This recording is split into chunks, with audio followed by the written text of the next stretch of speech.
Hi guys, this is Vamsi and welcome to our channel.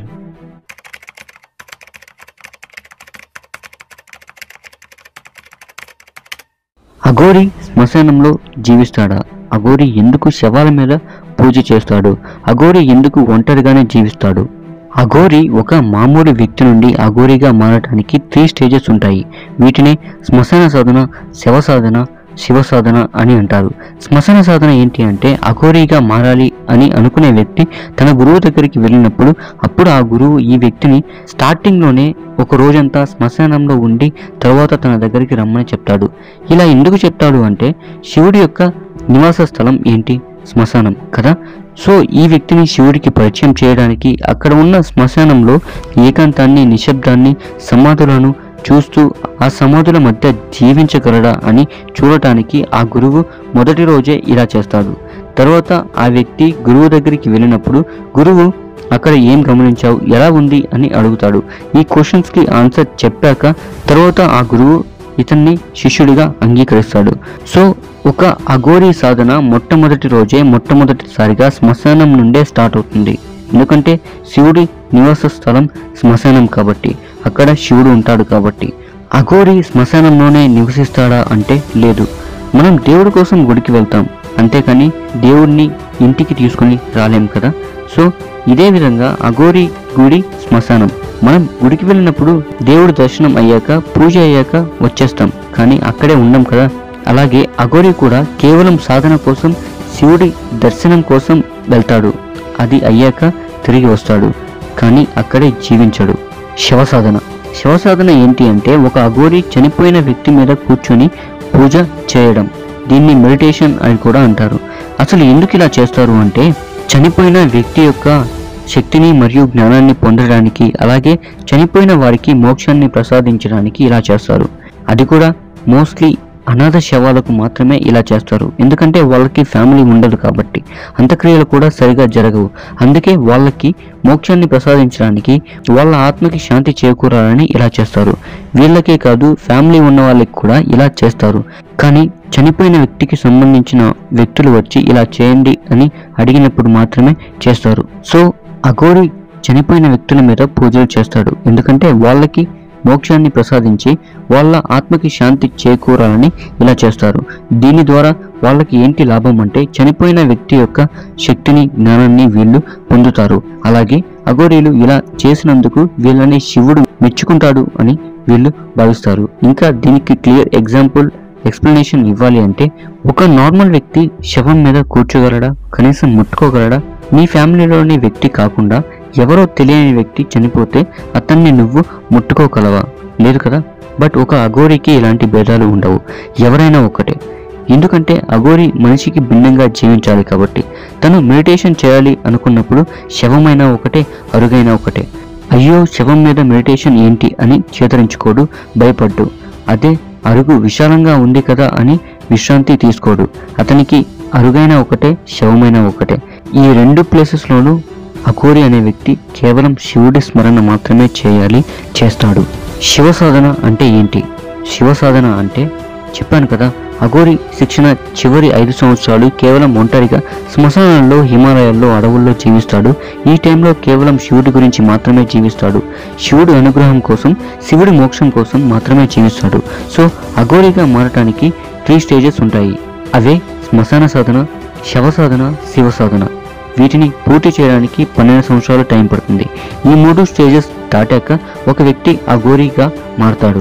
ఎవరైతే ఈ 3 stages complete చేయలేకపోతారో వీళ్ళు అఘోరి సాధకులుగానే ఉంటారు, కానీ అఘోరీలు అవ్వరు. ఈ స్టేజెస్ కంప్లీట్ అవ్వడానికి కొంతమందికి 12 సంవత్సరాలు పడుతుంది, కొందరికి 60 సంవత్సరాలైనా కూడా పడుతుంది, కానీ అఘోరీలుగా మారరు. ఎవరైతే ఈ 3 స్టేజెస్ అనేవి కంప్లీట్ చేస్తారో వాళ్ళే అఘోరిగా మారతారు. అఘోరీలుగా ఎవరు మారతారంటే ఈ 3 స్టేజెస్లో కేవలం తన నరనరాల్లో శివుడు, హిందుత్వం, సమత్వం, సనాతన ధర్మం ఏకమై ఉంటుందో వాళ్ళు మాత్రమే అఘోరిగా మారతారు. వీళ్ళకి ఎలాంటి భేదభావాలు ఉండవు కాబట్టి ఈ 3 స్టేజెస్లో వాళ్ళు చేసే ప్రతి ఒక్క పని కూడా వాళ్ళ సాధనలో భాగంగా చేస్తారు, కానీ వాళ్ళకై వాళ్ళు కావాలని కూడా ఏదీ చేయరు. అఘోరీలు గాంజాయి మందు ఎందుకు తాగుతారు? అవును, అఘోరీలు గాంజాయి మందు తాగుతారు, కానీ అవి వాళ్ళకి వ్యసనం కాదు. అసలు అఘోరీలు గంజాయి మందు ఎందుకు తాగుతారో తెలుసా? ఎందుకంటే మనం నార్మల్గా గంజాయి మందు తాగినప్పుడు ఏమవుతుంది, కెక్కెక్కుతుంది, బాడీ మన కంట్రోల్లో ఉండదు, మాట తడబడుతుంది, నడక మారుతుంది. ఒక నార్మల్ వ్యక్తి మాదక ద్రవ్యాలు సేవించినప్పుడు వాళ్ళకి ఇలా అవుతుంది. కానీ అఘోరి ఇలా అవ్వకూడదు అని వీటిని తాగుతాడు. ఒక అఘోరి గంజాయి తాగినా మందు తాగినా కానీ అఘోరి మాట తడబడదు, దేని గురించైనా స్పష్టంగా మాట్లాడగలడు, నడక మారదు, ఎంత దూరమైనా గీత గీసిన లైన్లో నడవగలడు. ఎంత తాగినా కూడా వీళ్ళకి అస్సలు కిక్ ఎక్కదు, తన బాడీ తన కంట్రోల్లోనే ఉండాలి. అప్పుడే అతను ఒక స్వచ్ఛమైన అఘోరిగా మారగలడు. అఘోరికి శివుడిని మించిన కిక్ ఇంకా ఏది ఉండదు. అతనికి శివుడి మీద ఉన్న భక్తి డైవర్ట్ అవుతుందేమో అని డౌట్తోనే ఇలా గాంజా మందు తాగుతారు. ఇది కూడా వాళ్ళ ట్రైనింగ్లో ఒక భాగంగా శివుడి మీద ఎంత భక్తి ఉంది అని డౌట్తోనే ఈ టెస్ట్ పెడతారు. అసలు నిజం చెప్పాలి అంటే అఘోరీలు కేవలం టెస్ట్లో భాగంగానే ఈ గాంజా మందు తాగుతారు, అంతేకాని వాళ్ళు దీనికి అడిక్ట్ అవ్వరు. ప్రతిరోజు అస్సలు తాగరు. ప్రతిరోజు గాంజా తాగే వ్యక్తి సాధువులు, నాగసాధువులు మాత్రమే తాగుతారు. ఎందుకంటే వాళ్ళకి ఉండే బాధలని కంట్రోల్ చేసుకుని ఈ కిక్లో ఉండటం కోసం మాత్రమే ఇలా తాగుతారు. ఇక్కడ ఒక ఫ్యాక్ట్ చెప్పాలి. సాధువైనా నాగసాధువైనా అఘోరీలైనా సనాతన ధర్మాన్ని పాటించే ప్రతి ఒక్కరూ కూడా కేవలం నేచర్ నుండి వచ్చే మాదక ద్రవ్యాలను మాత్రమే తాగుతారు, అంతేకాని మ్యానుఫ్యాక్చర్డ్గా మనిషి చేసిన మిషన్స్ తయారు చేసిన ప్రోడక్ట్స్ని యూజ్ చేయరు. లైక్ సిగరెట్స్ అండ్ బార్లో దొరికే మందు తాగరు. కేవలం నేచర్ నుండి వచ్చినవి లైక్ బీడీ, గాంజా, హుక్కా అండ్ నాటుసారా మాత్రమే తాగుతారు. నాటుసారా అంటే మనిషి చేసిన సారాయి మందు మాత్రమే తాగుతారు.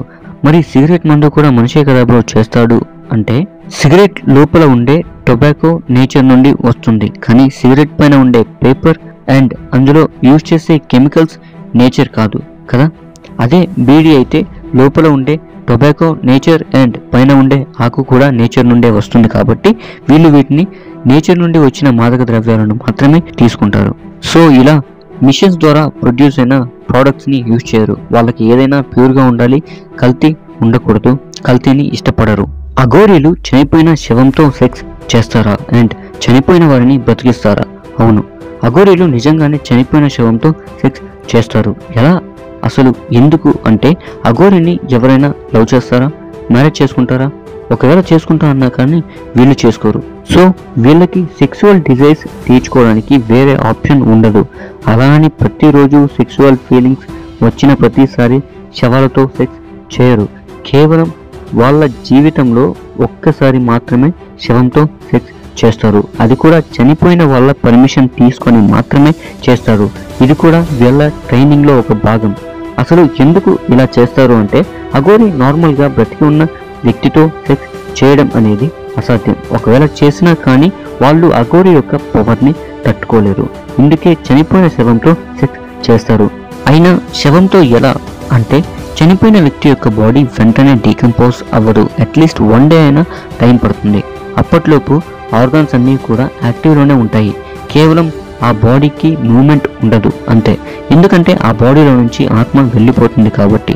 దీన్ని అఘోరి తన సాధన కోసం తన గురువు సమక్షంలో ఈ బాడీ ఎవరిదైతే వాళ్ళ పర్మిషన్ తీసుకొని సెక్స్ చేస్తారు. ఈ సెక్స్ చేసే టైంలో అఘోరి యొక్క కాన్సన్ట్రేషన్, థాట్స్, ఫీలింగ్స్ అనేవి సెక్స్ వైపు వెళ్లకుండా అట్లీస్ట్ ఆ ఫీల్ కూడా ఫీల్ అవ్వకూడదు. జస్ట్ శివుడి మీద మాత్రమే వీళ్ళ ధ్యాస ఉండాలి. అంటే శివుడి మీద ఎంత భక్తి ఉంది అనేది ప్రూవ్ చేయడానికి ఇలా సెక్సువల్లీ ఇంటర్కోర్స్ అవుతున్నా కానీ శివుడి నుంచి డైవర్ట్ అవ్వట్లేదు అని ప్రూవ్ చేయడానికి ఇలా చేస్తారు. ఇది కూడా వాళ్ళ లైఫ్లో ఒక్కసారి మాత్రమే చేస్తారు. అది కూడా శివుడి మీద ఎంత భక్తి ఉంది అనే పాయింట్ని ప్రూవ్ చేయడానికి మాత్రమే ఇలా చేస్తారు. సో అఘోరి తన లైఫ్లో ఒక్కసారే చనిపోయిన శవంతో సెక్స్ చేస్తాడు. అది కూడా గురువు పక్కన ఉండగానే అతని ఆదేశాల మేరకు ఇలా చేస్తాడు. ఇది కూడా తన సాధనలో ఒక భాగంగా చేస్తాడు. అఘోరి చనిపోయిన వ్యక్తిని బ్రతికిస్తాడా అంటే అవును, బ్రతికిస్తాడు. కానీ మనం అనుకుంటున్నట్టు ఆల్రెడీ చనిపోయిన వ్యక్తిని సంవత్సరాలు, నెలలు, రోజులు బ్రతికించలేడు. కానీ కేవలం 5 లేదా 10 నిమిషాలు మాత్రమే బ్రతికిస్తాడు. అది కూడా అతనికి ఏదైనా డౌట్స్ ఉండి తన క్వశ్చన్స్కి ఆన్సర్ తెలుసుకోవాలి అనుకునేంత వరకు బ్రతికించగలడు. అంతేకాని చనిపోయిన వ్యక్తిని మళ్ళీ జీవితాంతం బ్రతికించగలిగే శక్తి అఘోరికి ఉండదు. ఎందుకంటే ఒక వ్యక్తి చనిపోయాడు అంటే అది దేవుడి ఆజ్ఞ. ఆ ఆజ్ఞని ధిక్కరించడం తప్పు అనేది అఘోరి భావిస్తాడు. సో అఘోరి శవంతో సెక్స్ చేస్తాడు, కానీ తన జీవితంలో ఒక్కసారి మాత్రమే అలా చేస్తాడు. అది కూడా తన సాధనలో భాగంగానే చేస్తాడు, అంతేకాని కామంతో కోరికతో కాదు. అండ్ అఘోరి చనిపోయిన వ్యక్తిని బ్రతికిస్తాడు, కానీ మళ్ళీ జీవితాంతం కాదు, కేవలం కొన్ని నిమిషాలు మాత్రమే బ్రతికించగలడు. అతని సందేహం తీరాక మళ్ళీ శివైక్యం చేసేస్తాడు. అఘోరి మాయం అవ్వగలడా? మాయమయ్యి ఒక ప్లేస్ నుండి ఇంకో ప్లేస్కి వెళ్ళగలడా? అవును. అఘోరీల గురించి మనం ఒకటి చాలాసార్లు వినుంటాం. అదేంటంటే వాళ్ళు కుంభమేళ టైంలో ఎక్కడి నుంచి వస్తారో తెలియదు, కానీ కొన్ని కోట్ల మంది వస్తారు. అఘోరీలు, నాగసాధువులు, సాధువులు మరియు సనాతన ధర్మాన్ని పాటించే ప్రతి ఒక్కరూ కూడా కొన్ని కోట్ల మంది వస్తారు. కానీ వాళ్ళు కుంభమేళ అయిపోయే టైంకి ఎవరికి కూడా కనిపించకుండా వెళ్తారు అని.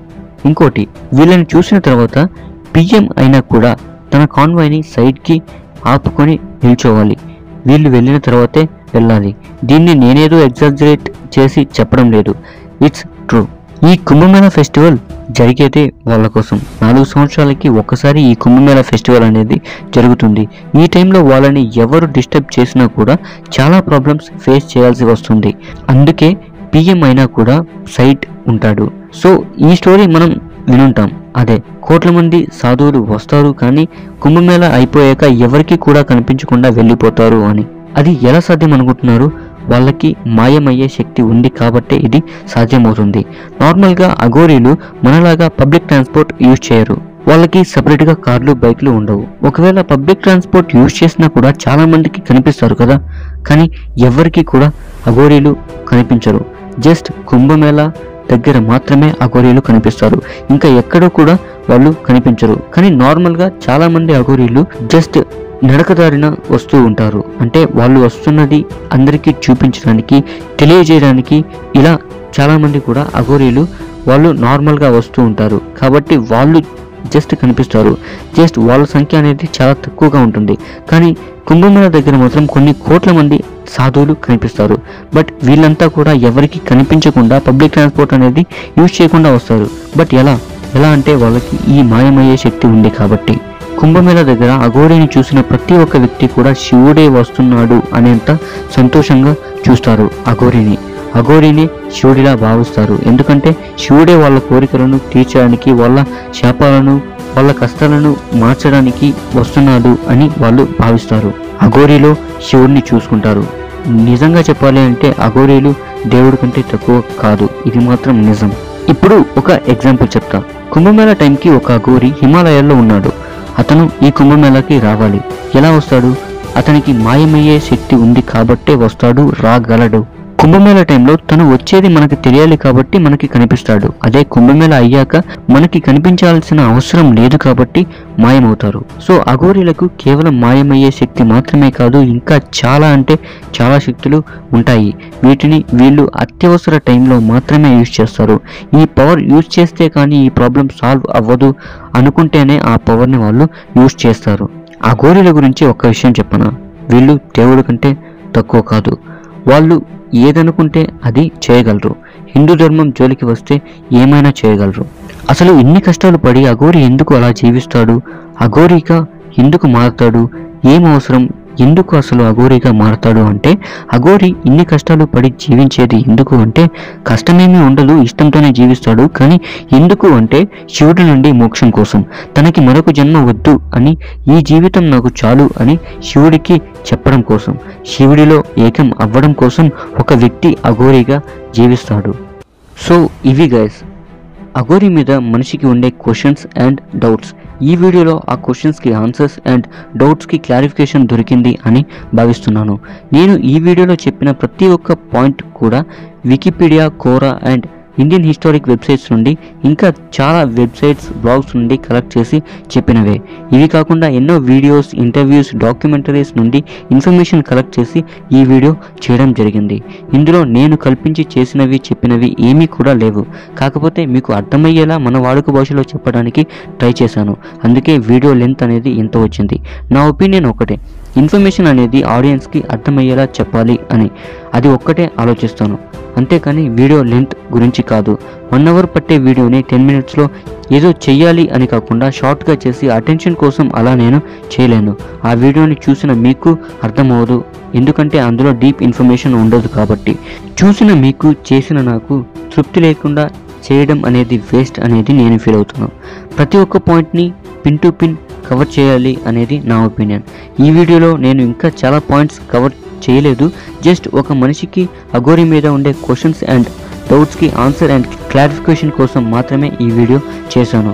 దీనికి కంటిన్యూషన్గా ఇంకో వీడియో అయితే కన్ఫర్మ్గా చేస్తాను. సో ఇంకా అఘోరీ మీద మీకు ఎలాంటి డౌట్స్ క్వశ్చన్స్ అయినా ఉంటే కింద కామెంట్ చేయండి. నెక్స్ట్ వీడియోలో ఇంక్లూడ్ చేసి ఆ వీడియో చేస్తాను. సో మరొక వీడియోలో మళ్ళీ కలుసుకుందాం. Until then take care, love you all.